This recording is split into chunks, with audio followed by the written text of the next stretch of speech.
One Zambia, one nation. Thank you so much for joining us on the news desk this evening. I'm Rafael Kumwende to present it, and our sign language interpreter is Chola Kaoma. Let's now take a look at the top stories in the news. Political parties taking part in the Chilanga parliamentary and 6 local government by-elections are happy with the verification of ballots.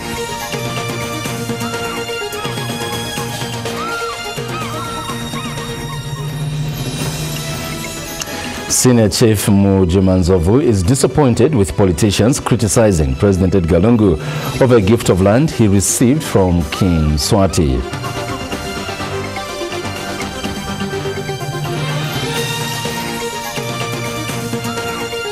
The European Union has provided 5.6 million euros as support to the aviation sector.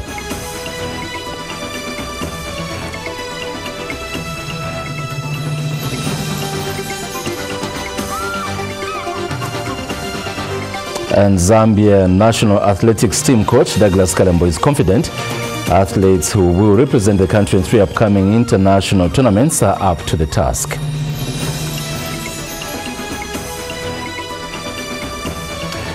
The news now in detail. Political parties taking part in the Chilanga parliamentary and 6 local government by-elections are happy with the verification of ballots. Brian Male reports. If you go to the serial numbers, every booklet has got 50 ballot papers. A heads up of what to look for during the verification of ballots for the Chilanga parliamentary and 6 ward by-elections is slated for June 5th. Various representatives of participating political parties are geared to ensure that the Electoral Commission of Zambia, ECZ, has everything in place. The last serial number, which is 16700. Electoral Officer Alistair Kaleji and his counterparts are key in the verification of 39 ballot boxes, which took about 3 hours to complete. After all is said and done, the parties are happy with the process. We are very comfortable and confident that the process went on smoothly, and it's all systems go. We are ready for the by-elections in Chilanga. We are ready for the 4 by-elections local government where we are taking part, and we have no complaints so far. But the process, like many gatherings of political parties, was not short of concerns. From the time that the ballot papers came in, we had to see that from the media, from ZNBC TV. The overprinting of ballot boxes or papers because of they are trying to cater for destroyed ballot papers, but then it's not fixed whether it's 10%, 5%. ECZ Public Relations Manager Margaret Chimanse wants the positive attitude exhibited in the verification process to continue as the Commission dispatches the ballots. The next stage will be dispatched to the districts, and it will be on the 1st of June. Thereafter, we deploy all materials, including ballot papers, on the 3rd and 4th of June. On concerns of lack of communication, Ms. Chimanse says the ECZ ably communicated the program of events to all stakeholders when they were called to verify details of candidates before printing. Brian Moale, ZNBC News, Lusaka. Senior Chief Mujimanzovu of the Kaunde people in Mushindamo district is disappointed with politicians criticizing President Edgar Lungu over a gift of land he received from King Mswati. The traditional leader is saddened that some political party leaders want to gain political mileage over a non-political issue.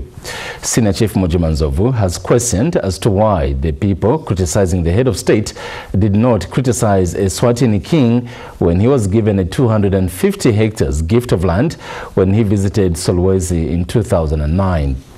He has told ZNBC News in an interview at his palace in Mushindamo that King Mswati's gesture to President Lungu was meant to cement the relationship between his kingdom and Zambia. King Mswati and President Edgar Lungu may have a relationship, and they want to cement that relationship together. So offering him land, it cannot be an issue that can be politicized. If King Mswati saw it fit and he really appreciated the fact that Zambia, through our chiefdom, gave him land, and that land was given during the time of President Banda. Yes. And he wants to reciprocate by doing the same to President Edgar Lungu. I really don't see the problems in that.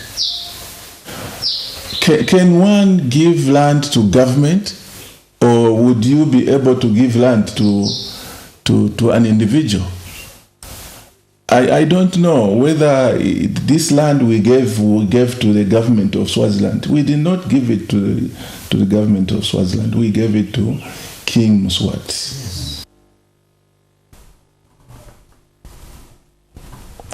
Trial in a case where 13 suspected members of the 19 Niggers criminal gang are charged with idle and disorderly conduct failed to take off in Kitwe this morning due to the absence of 3 of the teenagers.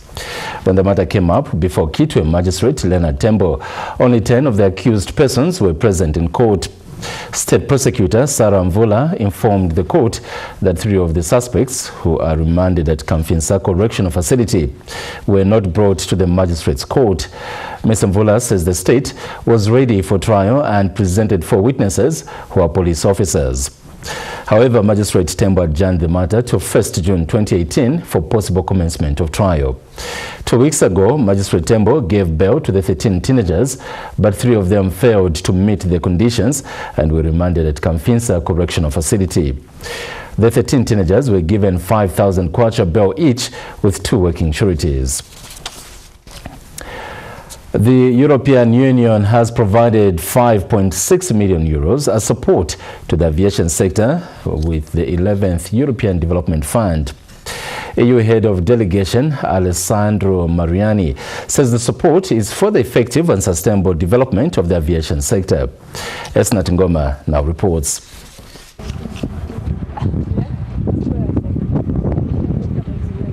The European Union has for long been Zambia's strategic partner in the aviation industry. Under the 11 European Development Funds, EDF, the EU has provided $3.6 million to support the growth of aviation. Officials from the EU member state have toured the ongoing construction works of the new Kenneth Kaunda Terminal International Airport. We started in January this year. So we have deployed the first ANS Air Navigation Services expert that is working with the inspectors. So it's doing well. And now we are scheduling the next steering committee meeting this week to schedule and to arrange for the activities in the coming 6 months. And Civil Aviation Authority General Director Gabriel Lessa said the aviation industry is developing and thanked the EU for the massive support to the sector. In order to actually grow the aviation subsector, you need to have capacities, and this is what government has actually done to build capacities in terms of the infrastructure itself, in terms of the radar coverage, in terms of the fire tenders that have been bought, and so many other things. Gikunda is Zambia Airport Corporation acting managing director and says works are progressing well. In terms of project progress, we are doing quite well. The contractor is progressing steadily in the sense that they are on track. We are overall at 72% complete. Once complete, the new terminal building, which will also have a new hotel and a shopping mall, is expected to increase tourist arrivals in the country. Asnat Ngoma, ZNBC News, Lusaka. Just now we take our first set of commercials. We'll be right back. Welcome back. China Henan Acting Project Manager Li Guangbo says the major equipment for the Township Road project in Kitwe has been delivered at the firm's camp and works will start soon. And Kitwe Mayor Christopher Kangombe says he will not tolerate delays in implementing the project. Here's a report. It is a much anticipated project. Kitwe residents have been crying for better roads for a long time now. Township roads are dilapidated with huge potholes everywhere. For some roads, even the tar which once covered them has been worn out. But there is hope. The contractor engaged by government to construct 400 kilometers of township roads across the Copper Belt has now mobilized. China Henan has set up a camp at the showgrounds in Kitwe ahead of the project.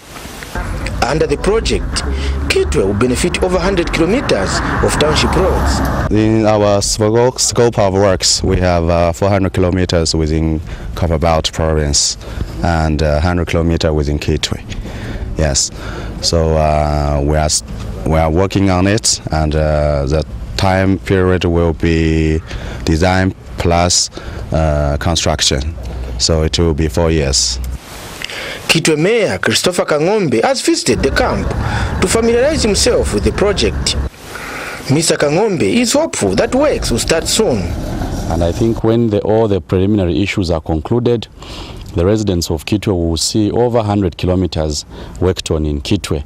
We have been pushing as a leadership, the members of parliament, the councillors, the mayor, we've been pushing that these works start as soon as possible, because that is the complaint from our residents. But the good news is that the contractor has mobilized. We are here today basically to just come and see how ready China Henan is to commence the works. And from my assessment, I think they are ready to go. What they are just waiting for, I think, is a commencement order, which in our last meeting last week at RDA, those are the issues that we discussed. In Kitwe alone, over 200 people are expected to be employed during the construction phase. China Henan has 4 years to complete the 400 kilometers of township roads across the Copper Belt. Paul Shadara, ZNBC News in Kitwe. Lopula Province Minister Nixon Chilangwa says government programs aimed at promoting agriculture in the province have started bearing fruit. Mr. Chilangwa says in the past it was hard for people to diversify from fishing to the growing of crops. He says through education and depletion of fish stocks in the lakes, most people in Lopula Province have realized the importance of cultivating their fields. Mr. Chilangwa told ZNBC News that government will continue promoting the diversification of the economy in Lopula Province. He says this will be done through the promotion of mining, tourism and agriculture in the province. Minister of Health Chitalu Chilufya says the insecticide DDT will be used during the indoor residue spraying exercise slated for this year in all households. Dr. Chilufya says Zambia is reintroducing the use of the insecticide DDT in an effort to eliminate mosquitoes. Arnold Tutu now reports. It's one of the side meetings at the 71st World Health Assembly in Geneva, Switzerland. This is the Rollback Malaria Annual Partners Meeting, whose focus is malaria elimination and how to implement robust interventions. Dr. Chilufya is a keynote speaker and explains steps Zambia is taking to wipe out malaria. In our malaria elimination agenda, we are targeting 100% structures, and we are targeting the use of highly efficacious chemicals such as DDT. Secondly, we are distributing long-lasting mosquito nets, and we are targeting every bed space. The minister also acknowledged the importance of political will in this struggle. The political will has been exhibited. The president of the country himself launched the malaria elimination agenda and clearly outlined the interventions that we are putting in there. We increased domestic financing by 300%. We were spending about $8 million in 2015, and that increased to $25 million in 2017. So increased domestic financing is one thing that we have done. After this meeting, Dr. Chilufya attended the Elimination 8 meeting, a group of 8 SADC countries working together to eliminate cross-border malaria transmission.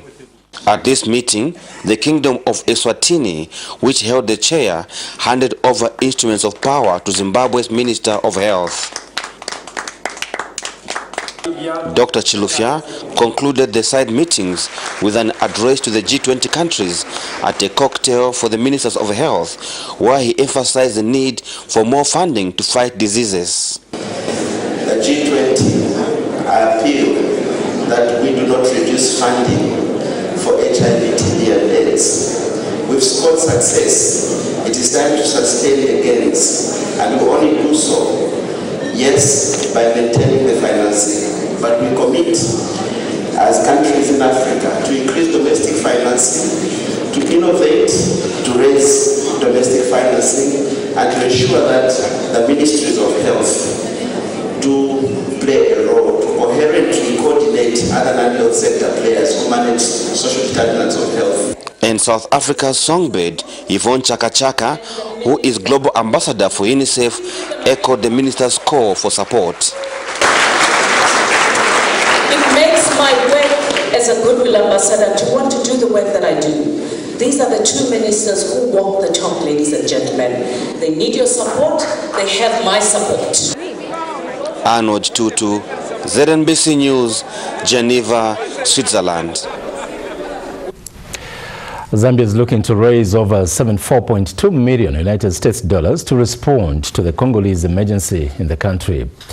And government is this week expected to launch the regional refugee response plan in Lusaka, where Zambia will appeal to the international community and the private sector to help the country respond to the Congolese emergency. Zanisa has more in this report.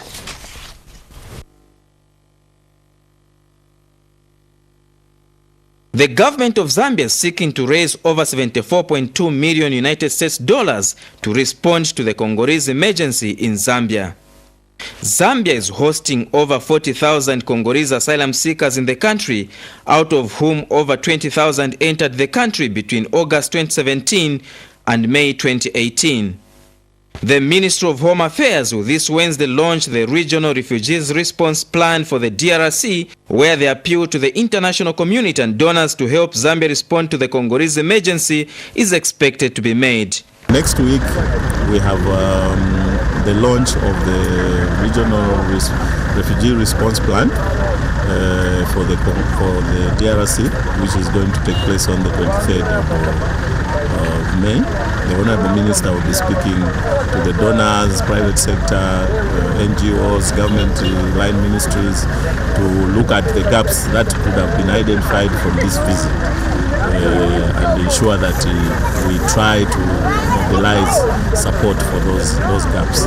If you look at the things that we are doing, there are so many other things that need to be done. Like the Honorable Minister said, that more needs to be done. And what is remaining is bigger than what we have already done. The self-funding, the 6.6 million, is far from adequate to cover all the needs that are there for Matapara. And we are seeking to raise $74.2 million for the Congolese emergency in Zambia. The high-level ministerial steering committee, headed by the Minister of Home Affairs, visited Kenani Transit Center and Mantapara refugee settlement in Nchelenge to assess the refugee situation in the northern region of the country.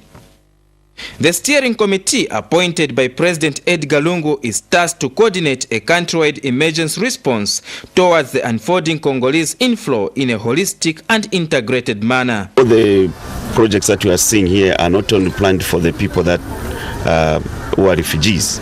We are also factoring our local communities here, who are also key stakeholders, because they're the ones that have given this hospitality and who have received these relatives theirs from across DRC.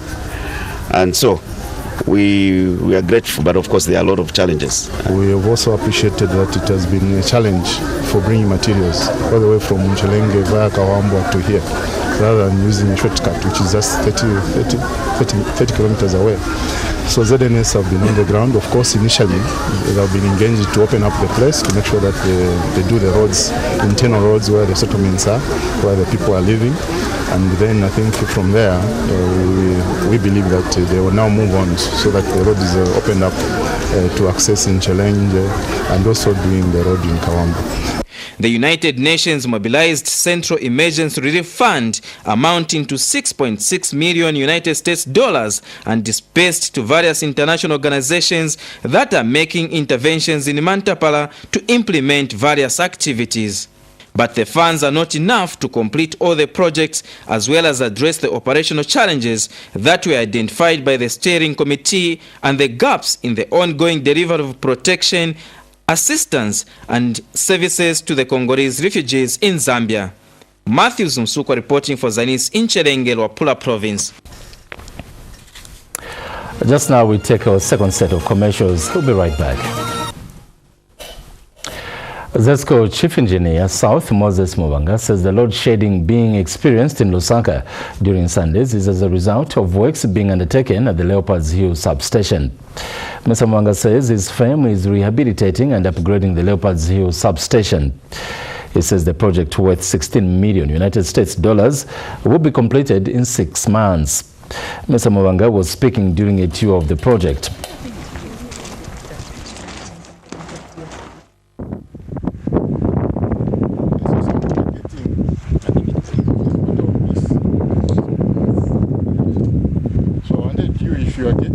The benefits, like we've said, we are going to have reliable power supply. That one, there is no question about it. We are going to have equipment which will be requiring less maintenance, thereby less interruptions to our customers. The project to be expedited at Leopards Hill, it is costing ZESCO $16.4 million. That includes the replacement of all the isolators on the 330 kV side, and then the entire overhaul and upgrade of the switchgear on the 88 kV side. We were supposed to have completed by December. Yeah. So we may have an extension of another 4 to 6 months. But of course, from this side, I think most of the works are done. In terms of the complete shutdowns on Sundays, I think this coming Sunday will be the last. The Teaching Council of Zambia has shut down 2 higher institutions of learning on the Copperbelt province for non-compliance of the Teaching Act. TCZ spokesperson Ngoza Malonga told journalists in Ndola that the move is aimed at bringing sanity to the teaching profession. Here's a report. The Teaching Council of Zambia has closed down 35 illegal teaching colleges on the Copperbelt province for non-compliance of the Teaching Act No. 5 of 2013. It's quite sad that some colleges cannot actually, be called colleges because of what we found. So far on the Copperbelt, we're going to shut down a number of colleges that's amounting to about 35 of them that have been existing illegally. And of course, their existence is abrogating Part 5 of the Teaching Profession Act. And of course, they didn't follow the standards that were laid down. The team led by Council's Assistant Director Inspections Unit, Joel Kamoko, first swung into action in Ndola, where it closed down 2 institutions, namely Disney Preschool Teacher Aid Certificate and Eagles Wings College of Education. Earlier this year, inspectors from the council identified some grey areas at the affected learning institutions and ordered them to attend to them. Unfortunately, the council's concerns were not attended to. Lack of appropriate infrastructure and qualified lecturers, among other things, are some of the grey areas that have led to the closure of the colleges. Our coming in the presence of the Provincial Education Standards Officer, the spokesperson and officers from the inspections unit is to notify you, the administrator and the proprietor, to stop operations until you formally register with the Teaching Council. Effective today. We do not expect this institution to run without registration, as that is against the Teaching Professional Act. At Eagles Wings College of Education, students were shocked after learning that the institution was not registered with the Teaching Council of Zambia. I can't say much, otherwise... The council has since directed the Copperbelt Provincial Education Office to ensure the shut down institutions remain closed until they meet all the requirements. We expect the Provincial Education Office to ensure that this institution registers before it operates. Earlier, the team inspected Nkana College of Education, where it was impressed that the college had attended to the concerns which the council highlighted in its first visit. The council later proceeded to other parts of the Copperbelt, where to close more colleges. Frank Chingambu, Zanis, in Ndola. On a sad note, former Managing Director of Zambia Posts and Telecommunications Corporation, PTC, Swatulani Muntali has died. Mr. Muntali, 74, died in the early hours of Saturday after an illness and is survived by a wife, Victoria, 5 children and grandchildren. A brother-in-law of the deceased, Isaac Chipampe, has announced, saying the funeral is being held at Plot 94, 7th Street. Chadley and burial will be tomorrow, May 22nd, at Leopards Hill Memorial Park, after church service at New Apostolic Church Central Congregation. Mr. Muntali was director of Visual Productions, a video production company specializing in the production of documentary films and advertisements.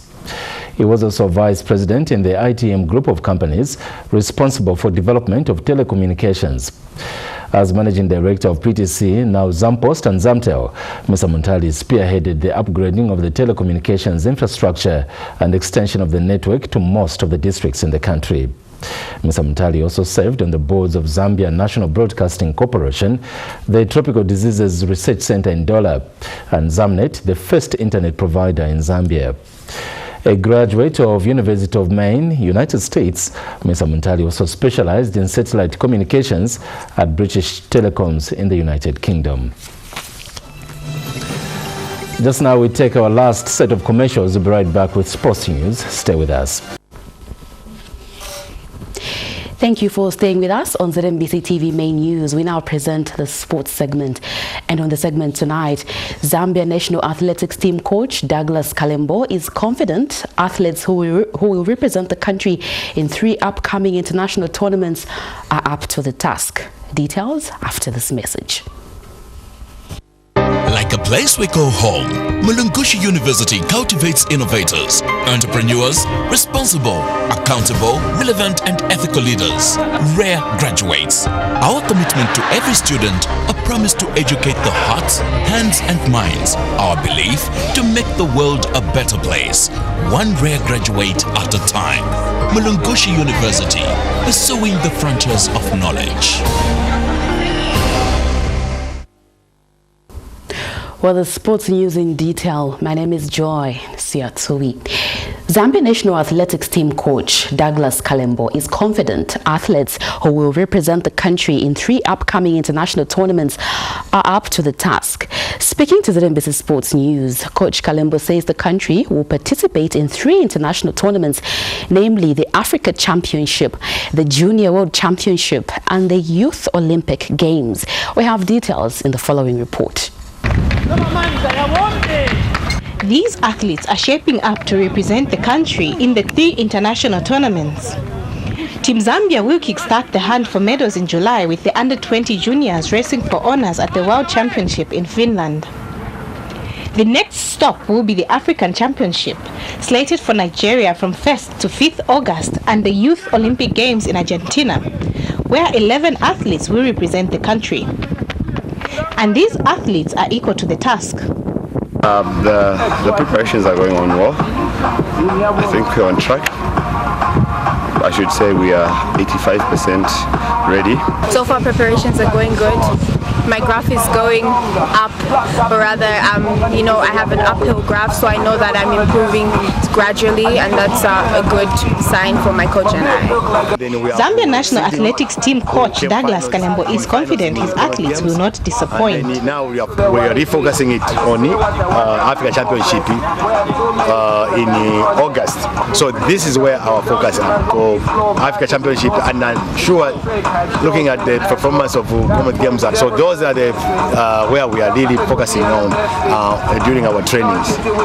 Adequate preparation will guarantee the country medals at the international tournaments, and these athletes are making use of all opportunities to prepare. Etambuyu Katota, ZNBC Sports, Lusaka. The Zambia under-20 national team will play Burundi in the final round qualifier of the Niger 2019 AFCON. This is after Burundi beat Sudan 2-0 away in Khartoum yesterday to qualify on a 3-1 aggregate scoreline. Meanwhile, Chipolopolo's standing coach, Beston Chambeshi, has summoned 28 players for camp in the final stretch of preparations for the 2018 Kosafa Castle Cup to be held in Limpopo province in South Africa. Chansa Kunde has more in this report. It is an hectic phase for the national teams competing for various silverware. The under-20 is seeking to qualify for the Niger 2019 Junior AFCON, while the senior is taking part in the COSAFA Castle Cup.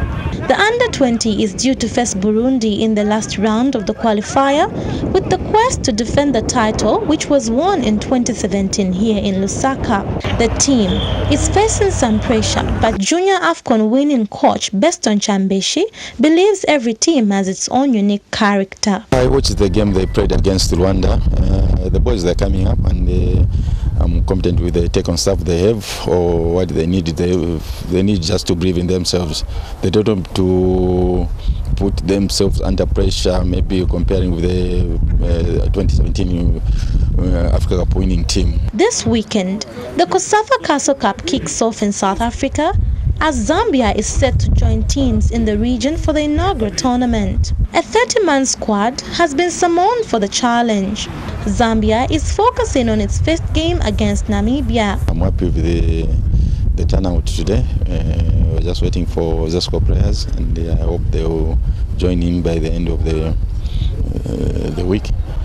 And so far so good. At least this is a final week. We don't have enough time to prepare now. What we need, we are looking at the coordination, and we have to come up with the team before we trim the team. With 27 teams for the first time in its history participating, the COSAFA Castle Cup is set to run from the 27th of May to the 9th of June. Chansakunda, ZNBC Sports, Lusaka.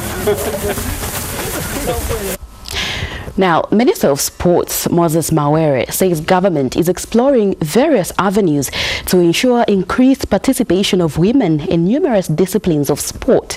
Speaking when he attended the 7th International Working Group IWG Conference on Women and Sport in Gaborone, Botswana, Mawere said the participation of women in sport has become an important platform which can be used in empowering women and facilitating increased gender parity. He says women are the backbone in society, and government will continue placing a high premium in highlighting their potential and abilities in sport. The minister further explained that his ministry will continue to engage stakeholders in the promotion of sport development, with women taking an active role. The IWG Women Conferences on Women and Sport are held every 4 years and focus global attention on specific goals and action steps aimed at offering men and women equal opportunities in the sports arena. Zambia was represented at the conference by a 42-woman delegation drawn from the public and private sectors. The conference attracted participation from over 40 countries worldwide. And lastly on the segment, the Zambia Tennis Association, ZTA, says it has embarked on a robust program to ensure tennis is played in all parts of the country.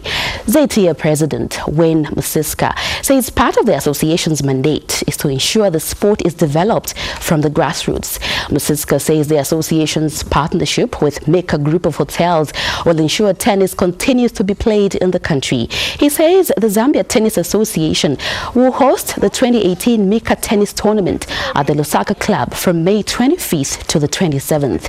And Mika General Manager Stella Chanda says the company will sponsor the tennis tournament so that it contributes to the growth of sports in the country.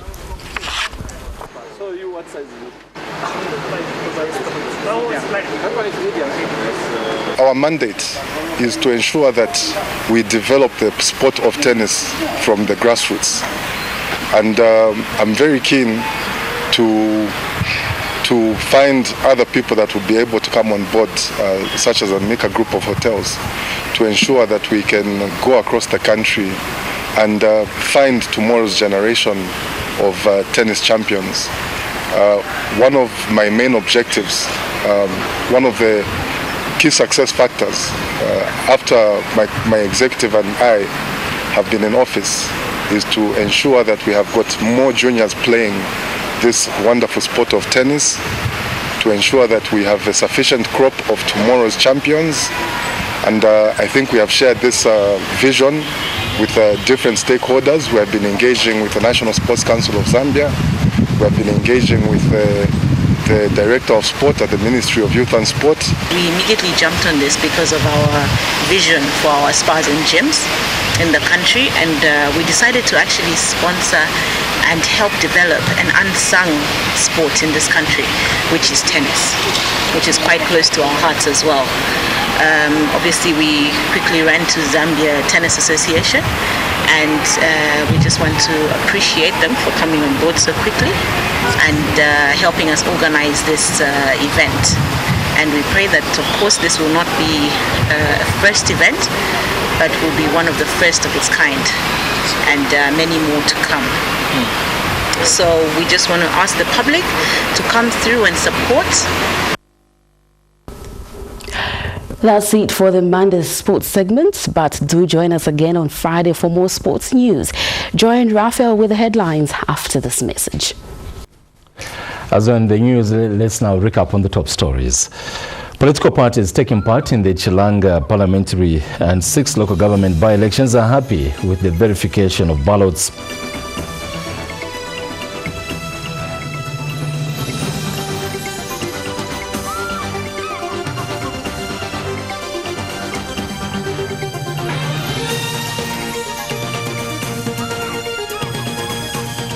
Senior Chief Mujimanzovu is disappointed with politicians criticizing President Edgar Lungu over a gift of land he received from King Mswati. Senior Chief Mujimanzovu has questioned as to why the people criticizing the head of state did not criticize the Eswatini king when he was given a 250 hectares gift of land when he visited Solwezi in 2009. The European Union has provided 5.6 million euros as support to the aviation sector. EU head of delegation Alessandro Mariani says the support is for the effective and sustainable development of the aviation sector.